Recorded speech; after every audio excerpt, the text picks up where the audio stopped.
మా హయాంలో మేము చేసినప్పుడు వైఎస్ఆర్ కాంగ్రెస్ పార్టీ ప్రభుత్వం ఏదైతే అధికారంలో ఉన్నప్పుడు మేము ఏ విధంగా విద్యుత్ సంస్కరణలు తీసుకొచ్చాం, మీ హయాంలో ఏ విధంగా విద్యుత్ సంస్కరణని తుంగలో తొక్కి విద్యుత్ రంగాన్ని సర్వనాశనం చేసింది మీరు కదా.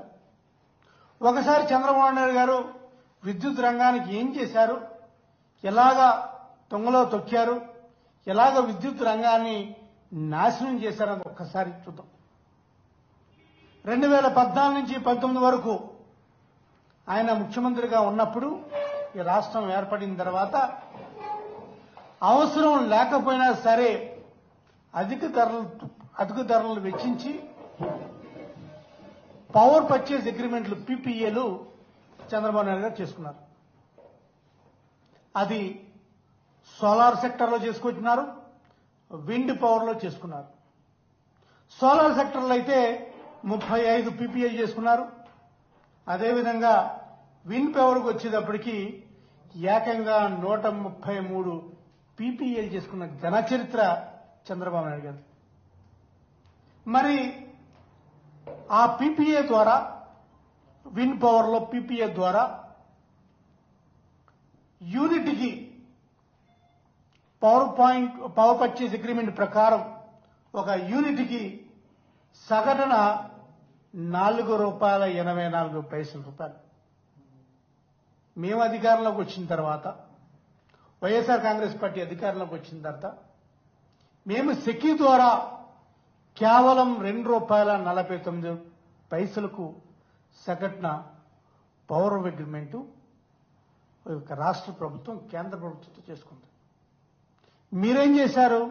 రాష్ట్ర ప్రభుత్వం పీపీఎల్తో చేసుకున్నారు. మేము రాష్ట్ర ప్రభుత్వం గవర్నమెంట్ ఆఫ్ ఇండియా తోటి కేవలం ₹2.49 మాత్రమే సెకీ అగ్రిమెంట్ చేసుకున్నాం. మరి సగటున మీరు 3,500 మెగావాట్స్కి అంటే 900 యూనిట్లు అవుతుంది. 900 యూనిట్లకి రాష్ట్రం ప్రభుత్వం అంటే మీరు ₹4.84 మీరు చూస్తే మాది ₹2.49 మా గవర్నమెంట్లో చూస్తే మీరు ఆ టైంలో రాష్ట్ర ప్రభుత్వం అదనంగా చెల్లించింది ఎంతయ్యా అంటే ₹2.35 అదనంగా చెల్లించారు. అంటే ఏటా 2,000 కోట్ల రూపాయల భారాన్ని రాష్ట్ర ప్రభుత్వం భరించింది. ఈ 25 సంవత్సరాల్లో మీరు అదే కనుక సెక్యూ చేసుకోకపోయి ఉంటే ఈ 25 సంవత్సరాల్లో పీపీఏ ద్వారా అదనంగా 50,000 కోట్ల రూపాయలు రాష్ట్ర ప్రభుత్వం భరించాల్సి వచ్చింది. The same with solar sector. Wind సెక్టర్లో 50,000 కోట్ల రూపాయలు మీ వల్ల అప్పనంగా వెళ్ళిపోయేది. అదేవిధంగా సోలార్ సెక్టర్లో కూడా ఇంచుమించు 40,000 కోట్ల రూపాయలు మీకు మేము చేసుకునే అగ్రిమెంట్లకి తేడా ఉంది. మేము సెక్యూతో చేసుకునే అగ్రిమెంట్లకి మీకు. ఈ రాష్ట్ర ప్రభుత్వం జగన్ గారి హయాంలో సెకీ ద్వారా చేసుకోవటం వల్ల సుమారు 1,10,000 కోట్ల రూపాయలని ఆదాయం చేయగలిగింది. మరి ఇదే సెకీ ఒప్పందం చేసుకున్నప్పుడు మీరేం చెప్తున్నారు? మీరేం చెప్పారు అప్పుడు ప్రతిపక్షంలో ఉన్నప్పుడు? మేము సెకీకి వ్యతిరేకం,